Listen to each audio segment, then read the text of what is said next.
김병일TV 공감 플러스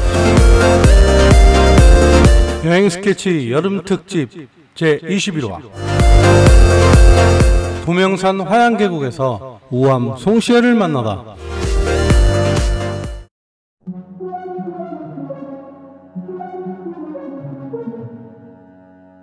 공감 플러스 시청자 여러분 안녕하세요. 오늘의 여행지는 화양계곡을 끼고 있는 도명산입니다. 이곳을 시작점으로 해서 도명산까지 한번 가보겠습니다. 따라오시죠. 마지막 피서를 즐기는 분들이 계곡에 조금 있는데요. 이번 주가 지나면 이제 가을로 접어들겠죠. 화양계곡은 속리산 국립공원에 속해 있는데 충북 보은과 괴산군, 경북 상주시와 문경시에 걸쳐 위치하고 있다.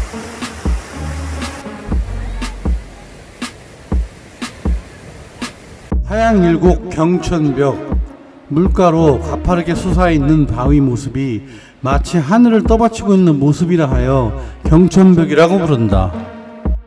화양계곡은 화강암 기반의 돌산으로 낙낙장성과 어울려 남성미의 수려한 풍광을 가지고 있다.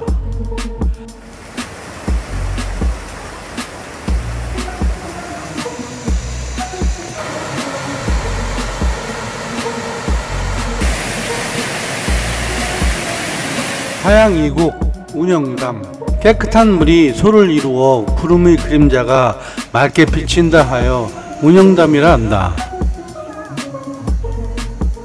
하늘이 참 맑습니다. 가을은 정말 가을인가요 이제? 우암 송시열은 1607년생이다.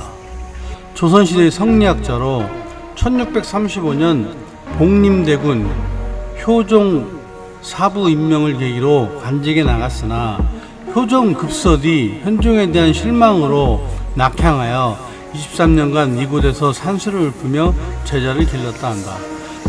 1689년 장희빈 아들 경종 세자 책봉 반대소를 올렸다가 제주도로 유배되어 서울로 오던 중 정읍에서 사약을 받고 생을 마감했으나 갑술한극 이후 억울한 죽음이 무죄로 인정되어 관직이 회복되고 제사가 내려지는 등 문정이라는 시효가 내려졌다. 첨성대에 와 있습니다. 산 중턱에 있는 바위가 첨성대입니다.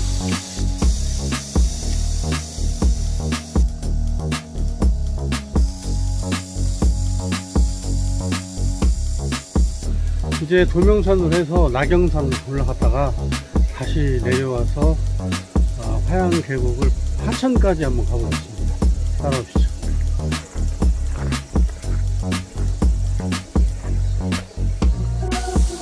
화양계곡은 속리산 국립공원에 속해 있는데 충북 보은과 괴산군, 경북 상주시와 문경시에 걸쳐 위치하고 있다.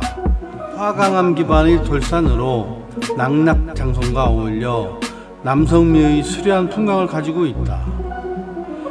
산봉우리, 계곡, 기암, 폭포 등이 도처의 산지에 있어 아름다운 경관을 자랑하고 있는데 조선 후기의 철학자 이중환은 그의 저서 택리지에 금강산 남쪽의 으뜸가는 산수라고 극찬한 바 있다.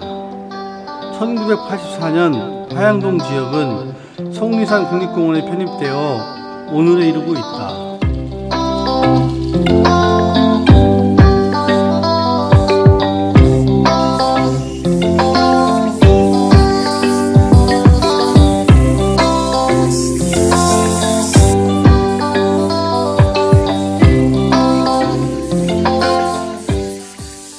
도명산 이제 다 왔습니다.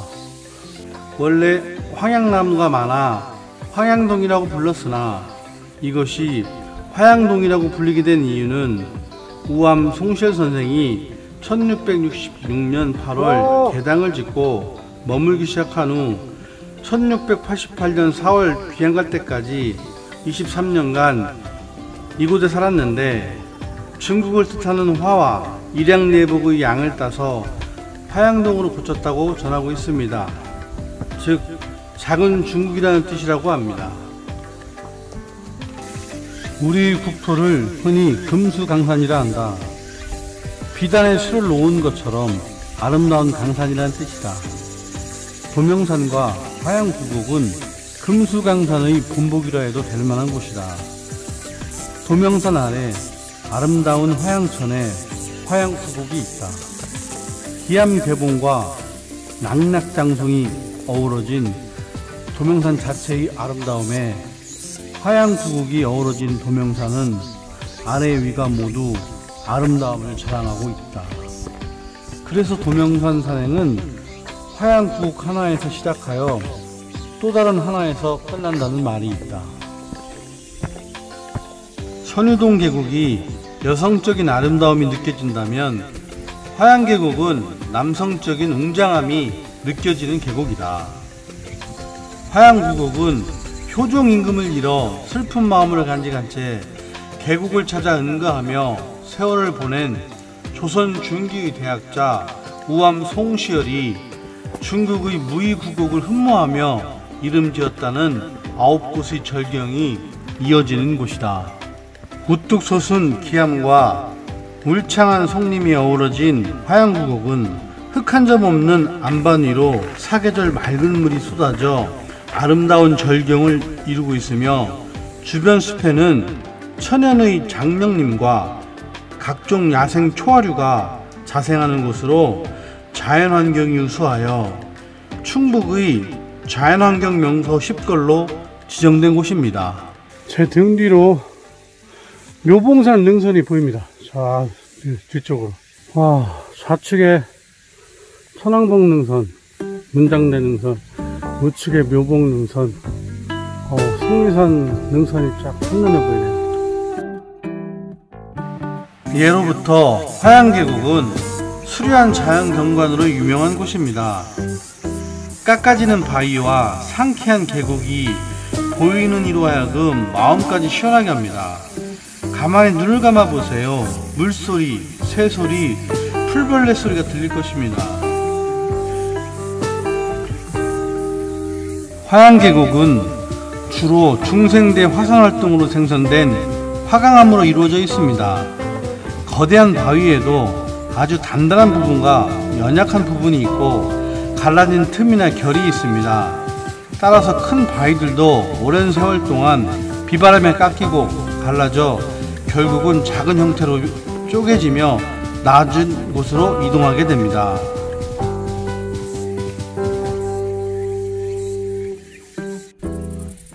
드디어 도명산 정상에 도착했습니다. 주차장에서 출발해서 한 2시간 걸린 것 같으네요.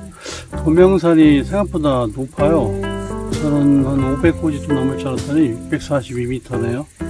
올라오면서 바위들이 참 예뻤던 것 같습니다. 그리고 가장 인상 깊었던 건 도명산 거의 정상부에 올라오니까 우측으로 성리산 능선이 다 보인다는 거, 묘봉부터 천원목까지 쭉 보인다는 게 가장 인상 깊습니다. 오랜 옛날 땅속에서 거대한 암석이 솟아올랐고 하늘에서 내린 빗물은 암석의 표면을 흘러 낮은 곳으로 모여 흐르게 되었습니다. 물살과 물속의 모래 알갱이들은 바위 표면을 계속해서 깎아내려 하류로 갈수록 큰 바위들은 자글자글과 모래로 변하고 바위의 약한 부분은 소와 폭포를 이루었습니다. 이렇게 생겨난 계곡은 상류, 중류, 하류별로 조금씩 다른 환경을 만들었고 물속에는 수생식물들과 곤충, 어류들이 생겨나 지금까지 살고 있습니다. 화양계곡은 이렇게 만들어졌습니다. 등 뒤로 보이세요? 저 암벽들? 참 멋있습니다. 소나무 사이사이에 암벽이 하나씩 박혀 있는데요. 예술입니다, 예술. 화강암의 박물관이라 불리우는 화양동 계곡은 총 길이 4.5km, 최대 계곡폭 65m의 너럭바위와 절벽, 소가 소나무와 함께 어우러지는 자연미와 암서재, 만동묘 등 우암 송시열과 관련된 유적을 함께 품고 있는 곳이다.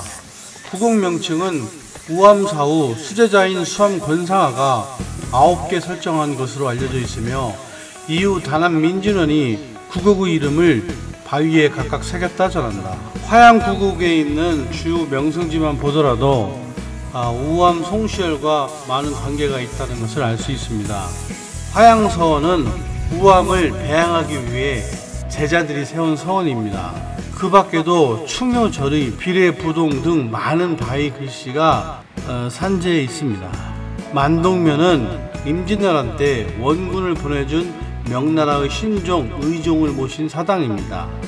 암서제는 우암 송시열이 제자들을 가르치던 곳이고요. 읍궁합은 효종의 승하를 슬퍼하며 통곡하였다는 바위입니다.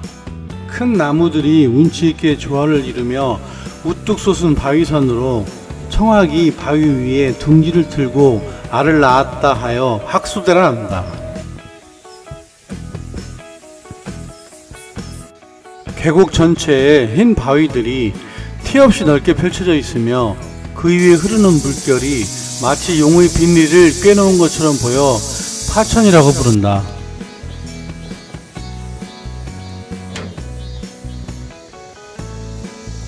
긴 바위의 모습이 용이 누워있는 듯한 모양새를 가졌다 하여 와룡암이라 부른다.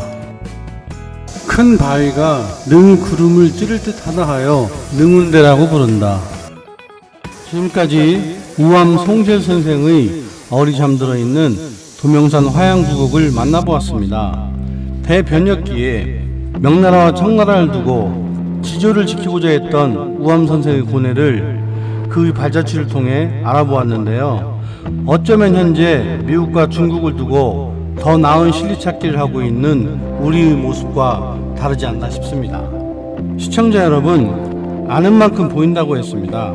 이곳 도명산 화양계곡에서 아름다운 자연도 즐기면서 우리 역사의 뿌리 찾기를 해보는 건 어떨까요? 지금까지 여행 스케치 여름 특집 도명산 화양계곡에서 우암 송시열을 만나다였습니다. 끝까지 시청해주셔서 감사합니다. 구독은 공짜입니다. 괜찮으셨다면 구독, 좋아요 부탁합니다.